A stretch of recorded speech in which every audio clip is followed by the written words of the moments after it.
sorry. And they came to Nashville, and then if we're lucky enough, she's going to play some more music.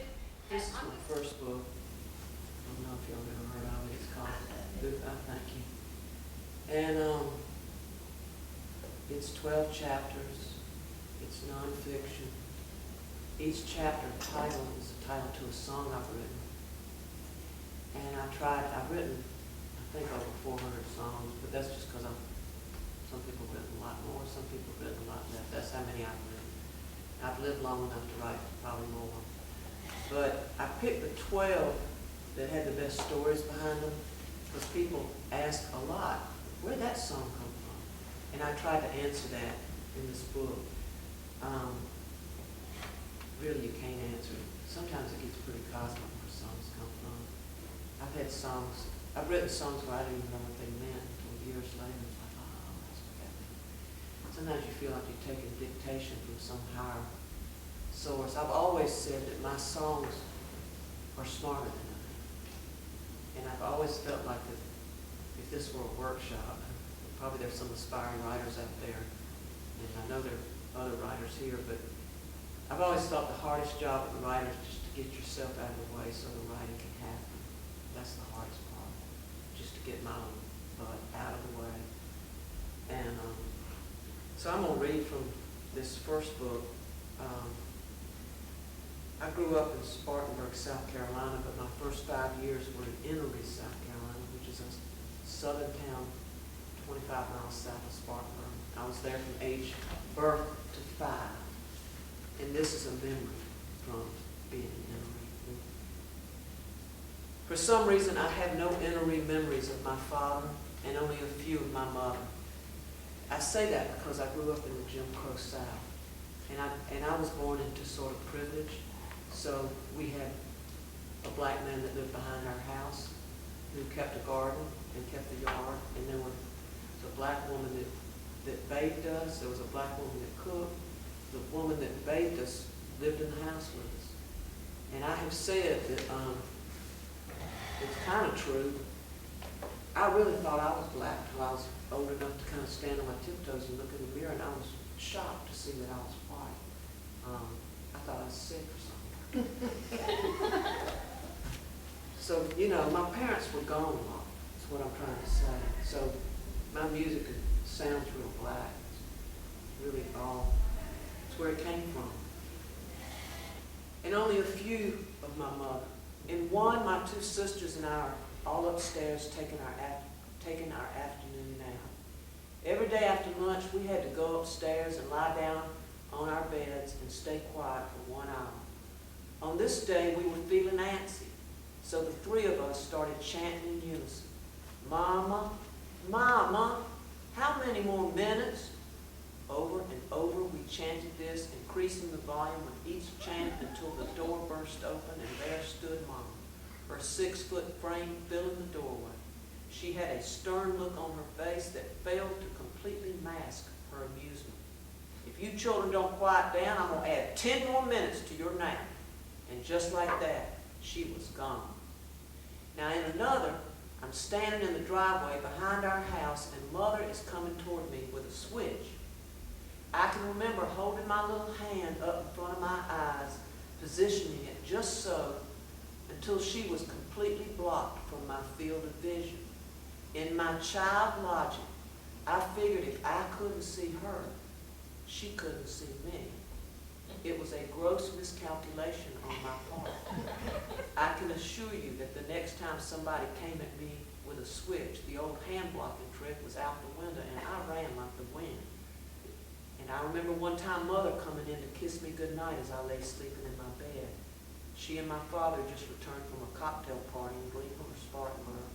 I'm awakened by her hand gently brushing my hair from my face as she leans down. The cocktail fragrance of her French perfume, the faint scent of cigarette smoke, her warm breath sweetened by the orange-soaked bourbon from an old-fashioned. She kisses me on my forehead. In the darkness, I can barely make her out, but the exotic smell of her, I remember, and the rustle of her dress as she moves away, followed by the fading click of her high heels as she retreats back down the hallway to my father. My first in-ring memory of music happened to coincide with my first spoken words. I was a late bloomer in the talking department. It got to the point where my parents thought I might be deaf, so they had my hearing checked. When my hearing checked out okay, they thought I might be retarded. I was 3 years old and had yet to utter anything resembling a word. No da-da, no bye-bye, no poo-poo, no nothing. It wasn't that I couldn't talk, it's just I didn't need to.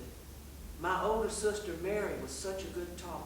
She talked for both of us. Mary was my interpreter. I'd grunt something and Mother would ask, "What is it, honey?" And then Mary would say, "Lalo wants her teddy bear." Mary called me Lalo because when she first started talking, Marshall was too hard to pronounce. She still calls me Lalo to this day. Around this time, my Uncle Bob and Aunt Wincy came to spend the night. I recently spoke to Bob about this.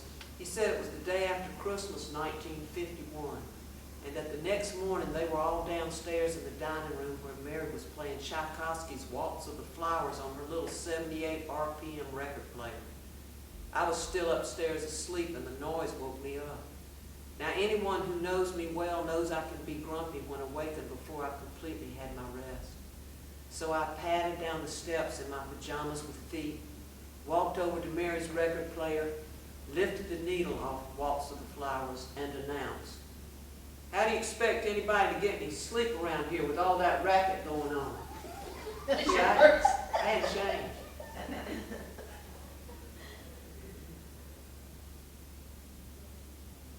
I can still see the frozen image of everybody's jaw dropping open. They were speechless. Mother didn't know whether to laugh or cry. Garbo had spoken at last. To this day, Mother will tell you, Marshall never spoke a first word. It was more like the first paragraph. The first time I can remember feeling or being drawn towards music was when I first heard Susie Burnett play the piano. Sue Burnett was a retired mill worker who lived just outside of Ennery on the old highway going to Woodland. Sometimes Mother would drive us all out there so we could hear her play. I can still hear Susie's soft, smoky voice calling out, "Why, hey Martha, how y'all doing?" Susie was a widow, at least that's what I've always heard. She had a grown son somewhere. Anyway, she lived alone. Her house was built up on red brick pillars so that the underside was open to the outside air, which made an ideal roosting place for the chickens that were always pecking and scratching around in her yard. There were 5 or 6 hens and a rooster. The rooster was easy to spot with his colorful plumage and tall stature. I remember one time stepping down from Mother's station wagon, and that rooster came charging across the yard at me and about half scared me to death. He was huge to me anyway, because we were about the same height. He ran right up to me, stopping suddenly to turn his head so he could look at me with one eye like chickens do. Chickens can't look at you with both eyes. They have to use one or the other. Anyway, when he fixed that fierce yellow eye on me with all those red combs around it, I grabbed a hold of Mother's skirt and started shrieking like crazy. Susie came over and shooed him away. "Go on now, get," she said. Then she took me by the hand. "Come on, hon. Let's go inside where we can have us some fun." Susie was a natural self-taught player, and when she sat down and started pounding out a honky-tonk rhythm on that rickety old upright of hers, it was like nothing else in this world. The piano was never in tune, but it didn't matter because Susie was. She'd look right at you and smile while she played, and when she'd tear into Down Yonder, I would get so happy and excited that my whole body would start pumping in rhythm with the music. Down Yonder was my favorite. It was everybody's favorite. Now, right before we all moved up to Spartanburg, I remember one summer evening, after supper and before dusk, a bunch of us neighborhood kids were out on our front lawn, trying to cut cartwheels, catching lightning bugs, making clover necklaces, just doing the typical things that kids in the South used to do in the summertime before there was TV. As it began to get dark, some of the kids started drifting off towards home. Pretty soon it was just me and Gene Crocker sitting at the top of the steepest rise in our yard. Gene was 13 and different from other boys his age. While they were out butting heads playing football, Gene was in his homemade greenhouse raising orchids. Mother once said that Gene was a genius. That was the first time I ever heard the word genius. She also said he had read the entire World Book Encyclopedia twice. Gene and his sister Martha, everybody called her Mott, and their parents, Pat and Clyde, were our next door neighbors.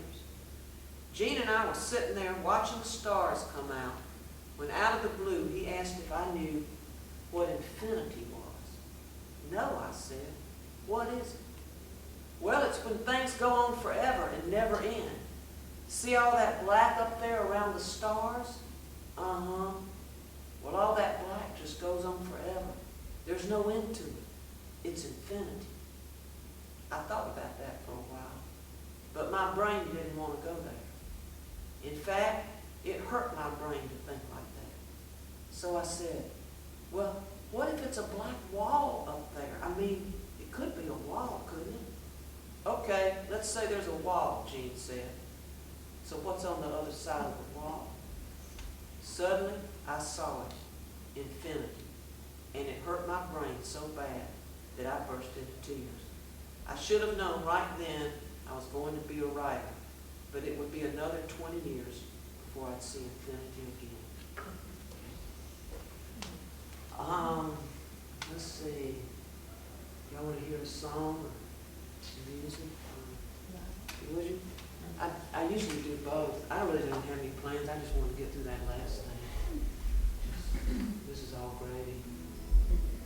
You want to hear something feisty, or you want to hear something to break your heart? Or? Feisty. I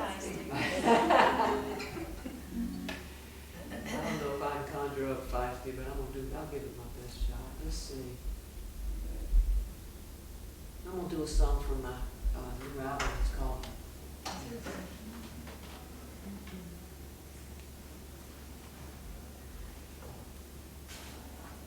Good Luck Finding the Sea. That's irony.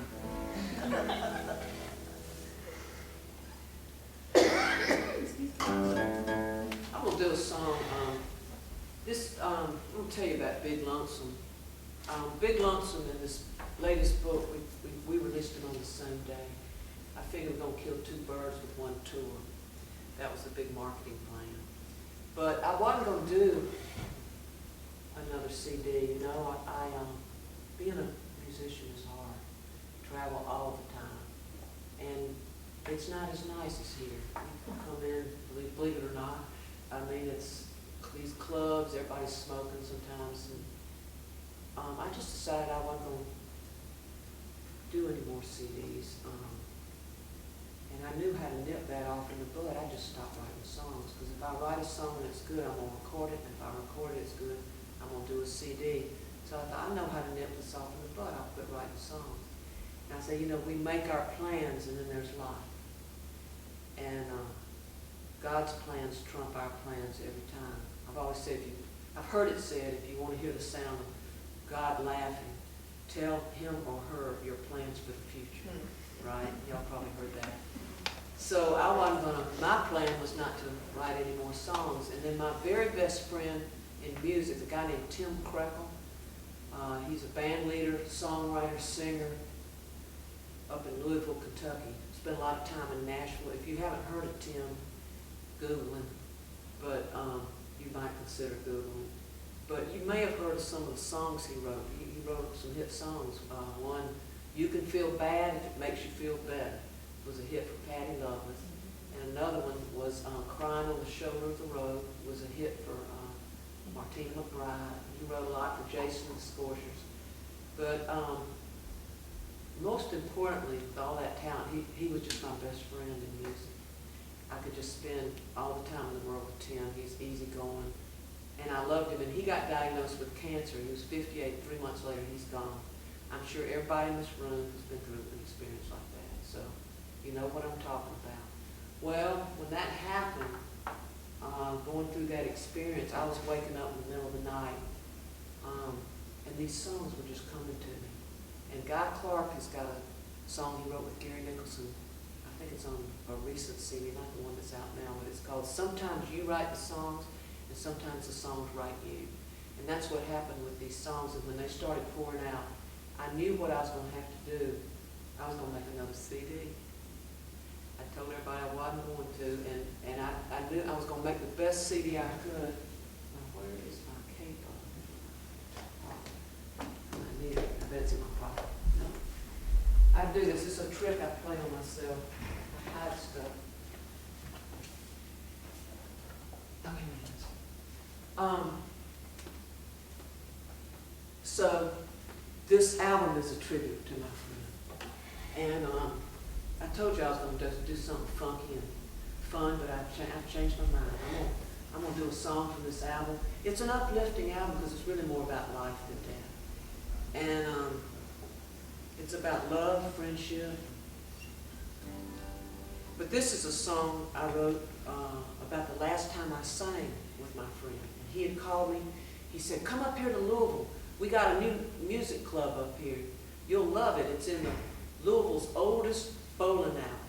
Well, I thought, I just assumed that they had renovated the bowling alley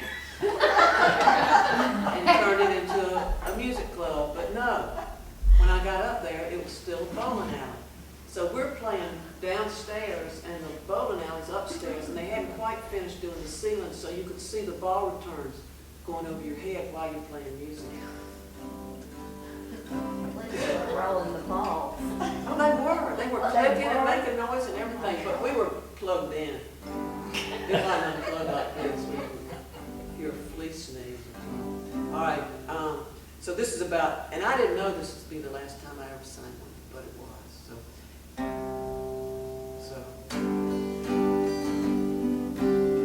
And I've been making CDs for 40 years, and I guess I can say this at age 63, but damn if this last one is the best one I've ever done, because I wasn't trying. It really, that album made me, I didn't make it.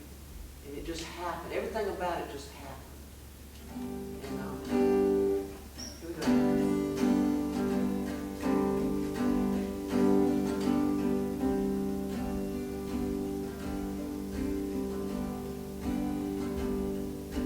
Last time I sang with Tim Creckle, the last time I sang with my friend, bowling balls rumbled in the ceiling, people danced like life would never end. One by one the band came up and joined us, kicked us all into that higher zone. If you were there, then I don't have to tell you how we sounded better than the Rolling Stones, yeah. 'Cause everybody loved everybody. Everybody loved everything. But when Tim turned up his amp and started playing, whoa, and I swear I heard a far-off angel sing, I'll fly away.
the temp turned up his amp and started playing. Whoa, and I swear I heard a far-off angel sing, I'll fly away, I'll fly away, I'll fly away, I'll fly.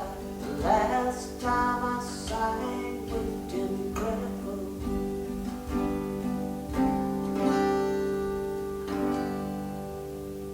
Right.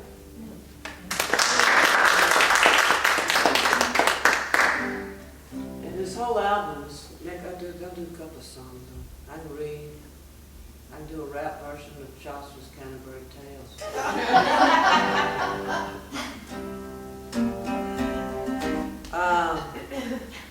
We had a bunch of dates booked that summer, you know. He died in June. We were going to go down to Mexico and play some gigs down there. And the promoter called me up. He said, you know, I'm real sorry to hear about your friend. I can understand if you want to bow out and not come to Mexico. And I said, you know what, I think I need to come to Mexico. So I went down there by myself, and I wrote a song flying down there, and I wrote one on the plane flying home. This is the one I wrote on the plane flying home. We had, somehow after one of the shows ended up on this rancho north of San Miguel de Allende, and there was an expatriate that lived out there from Mississippi. And he had shot some dove that morning, and when we got there, he had dug all these pits and been burning mesquite logs, and they were hot coals when we got out there. And he had on these, what do you call those sticks we put? Skewer. That's it. On a skewer, had these doves wrapped in bacon. He was grilling them on those hot mesquite coals. And then he grilled some cactus. I didn't know you could eat cactus. It tastes like a cross between green beans and okra. It's really, really good. And it was just, you know, they made homemade salsa from the garden and homemade hummus in Mexico. And it was a feast. And we were outdoors at these tables. And it was, you know, no light pollution. It was just stars. There was a full moon. And after this meal, I kind of leaned back and saw this single little cloud move right over that full moon, and when it did, it turned purple. I thought of Hank Williams. And so I'm going to sing two songs in succession just that were informed by what I just told you, and that are on this new album. Here we go. This is called Mississippi Man in Mexico. All right.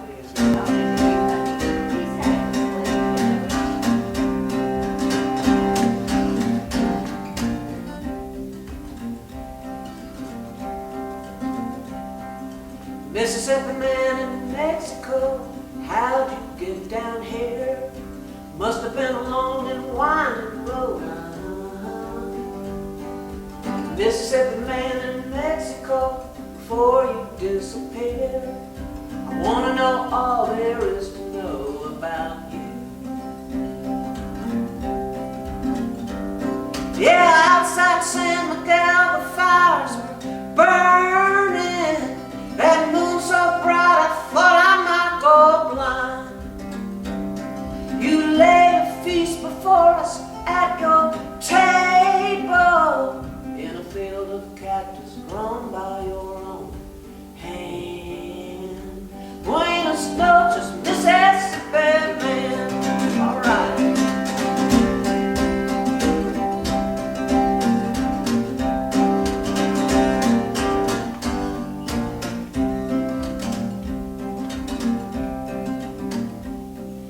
I'm back here in Tennessee, but part of me's still there, dancing in that cactus field with moonlight in my hair, tasting doves all wrapped in love, finer than a kiss.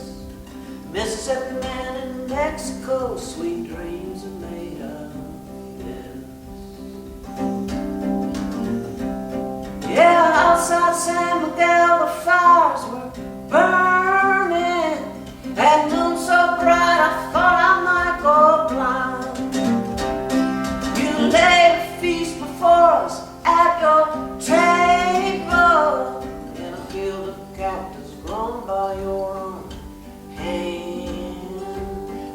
is not just Mississippi man. Mississippi man in Mexico. Mississippi man in Mexico. Mississippi man in Mexico. Adios, por ahora.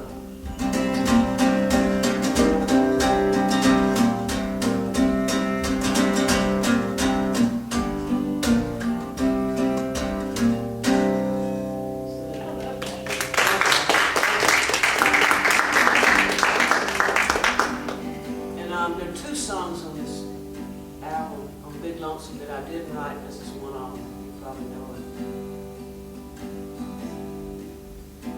Hear that lonesome whippoorwill.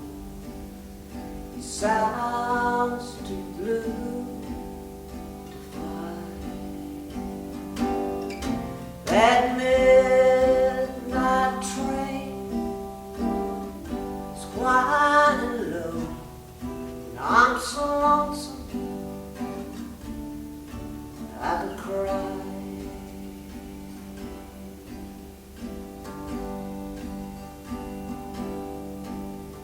I've never seen a night so long, when time goes crawling by.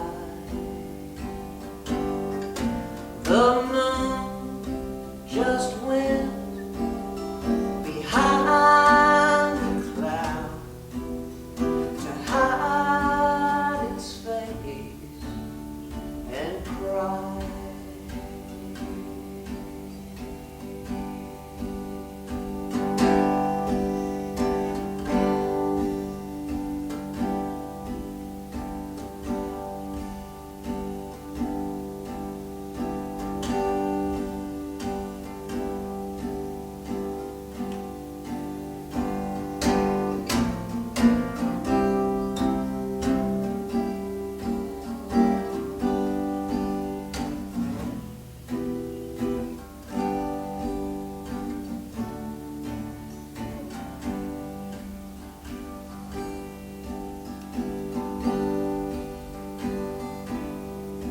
Did you ever see robin weep?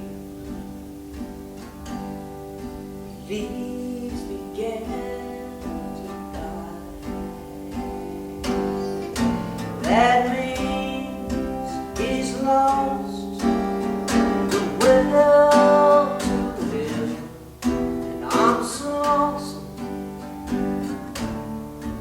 I could cry.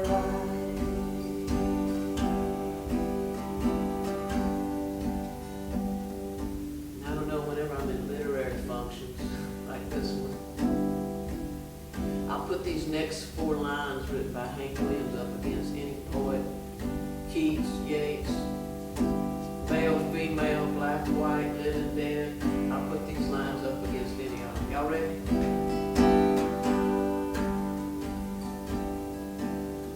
Silence of a fallen star lights up a purple sky,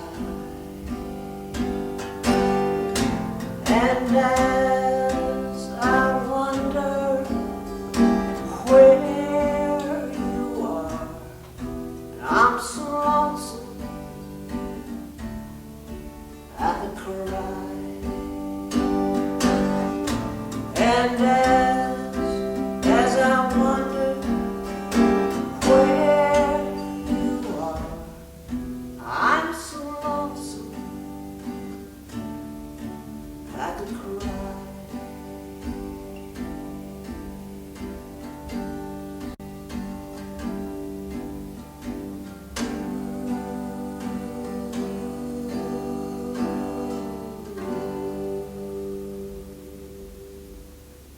That's Hank Williams.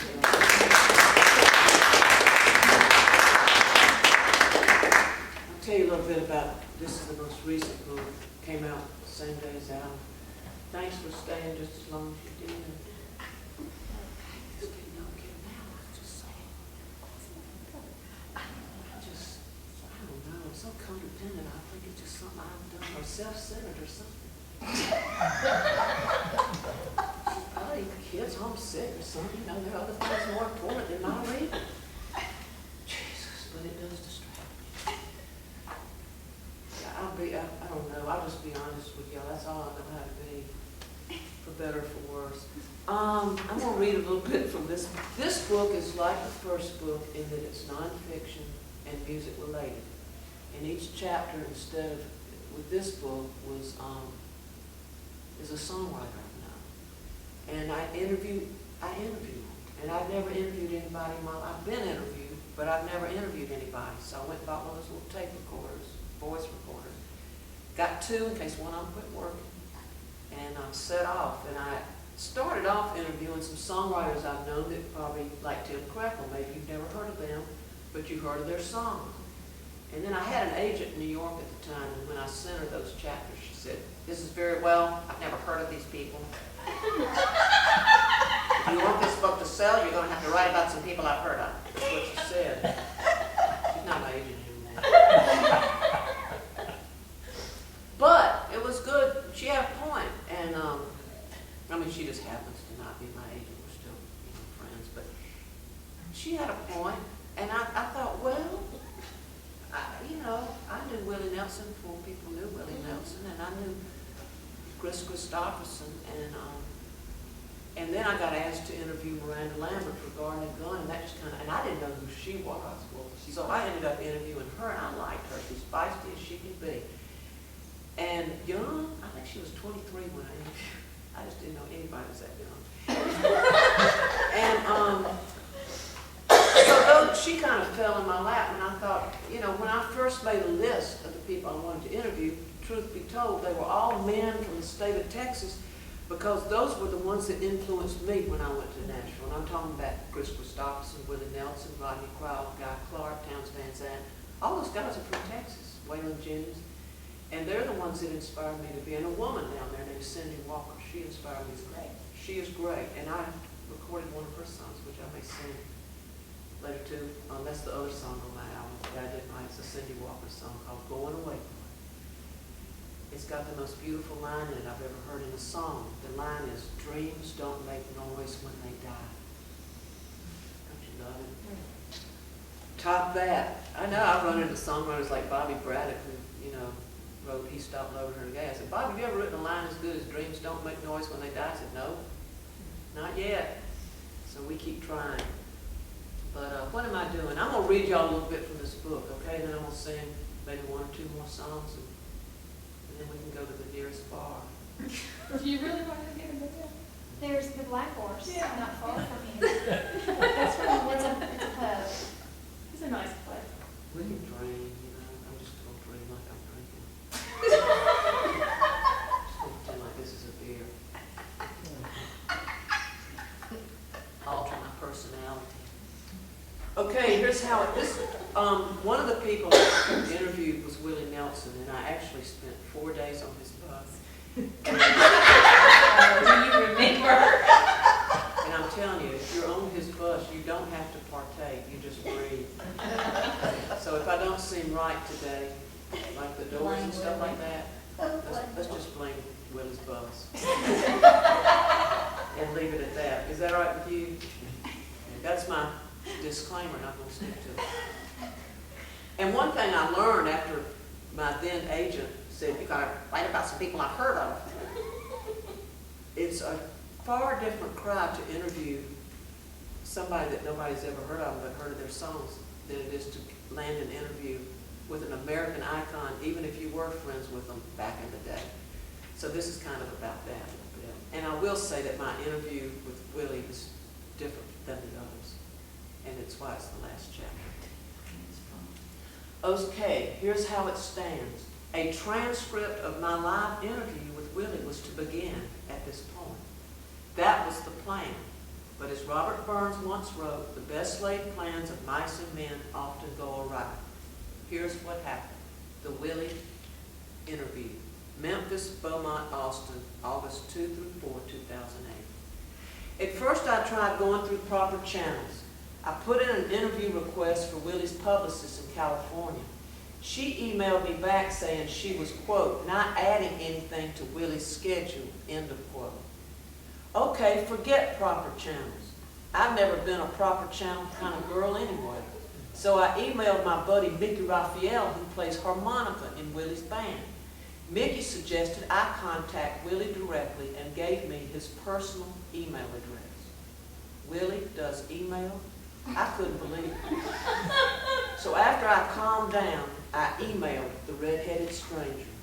Hey Willie, any chance I could come to wherever you are to ask you 6 questions for a book I'm working on? I'll even bring my golf clubs. Call me and I'll fill you in. Lots of love, Marshall. All right, Willie loves to play golf. I don't know if y'all know that. And I have often told him that he needs to write his own book called The Willie Nelson Rules of Golf.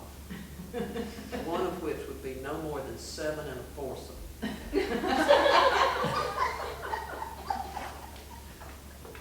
6 days went by with no response.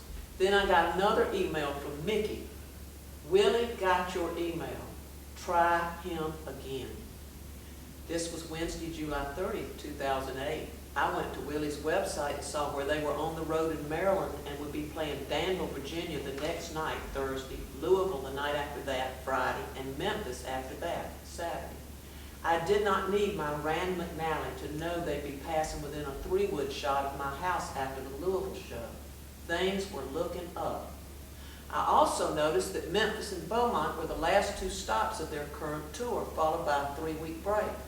Maybe I could catch Willie during the break, wait a week or so, fly to Austin, stay with my friend who lives on the road that goes out to Willie's ranch, do the interview, then fly home. That seemed like the best scenario, so I emailed Willie again. Hey Willie, will you be in Austin during your next break? I have a good friend who lets me stay in her guest house off Big Caves Road. I could fly down any time between August 11th and 20th. I'd like to sit down with you for 30 minutes or so and talk about your early days in Nashville. Call me and I'll fill you in. 615 blah, blah, blah, blah, blah, blah, blah. Love, Marshall. The next day, after running errands, I came home to find a voice message on my phone. Hey Marshall, this is Willie. Give me a call at 512 blah, blah, blah, blah, blah, blah, blah. Bye. I immediately went for a walk around the neighborhood to ground myself. Then I dialed the number. Hello? Hey Willie, it's Marshall Chapman. Well, hey there, good looking. You take it where you get it, right? He sounded youthful and alert, the antithesis of a 75-year-old pothead. He asked about my book. I told him that it was about Nashville and that I'd love to interview him about his early days here. It's not a kiss and tell, I added. Oh, I'm not worried about that, he said. My reputation is the kind you can't ruin. I mentioned flying to Austin sometime between August 10 and 20th. I'll be in Maui then, he said. Why don't you just come on out on the road and hang with us for a while? My heart froze. Did I just hear what I just heard? So what are you afraid of, girl? The truth is, I was terrified. There were just too many unknowns, especially for a quasi-agoraphobe like myself. The only tour bus I'd ever been on was my own, other than a brief run on Emmy Lou's. Trying to sound nonchalant, I said, well, there's no rush, really. Any time within the next year will probably do. The next year, Willie said. Oh, his voice trailed off. Was it my imagination or did I detect a trace of disappointment? After we hung up, I called my husband. When I told Chris what I'd said, he came alive. You call Willie back right now and you tell him you'd love to ride with him. Damn it, Marshall. This is a once-in-a-lifetime opportunity. You've got to strike while the iron's hot. But it's the end of the tour and he's probably exhausted, I said. Promise me one thing, Chris said. What's that? That you won't make any decisions based on codependency? Willie's a grown man. He can take care of himself. If he's invited you to ride on his bus, then you take him at his word. Now you call him back right now and you tell him you're going. Our conversation was beginning to remind me of the last scene in Casablanca.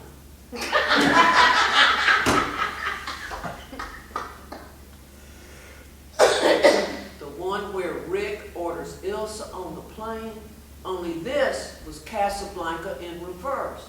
Instead of outlaw ordering love interest to go with honorable husband is ordering love interest to go with outlaw. If that bus leaves and you're not on it with Willie, you'll regret it.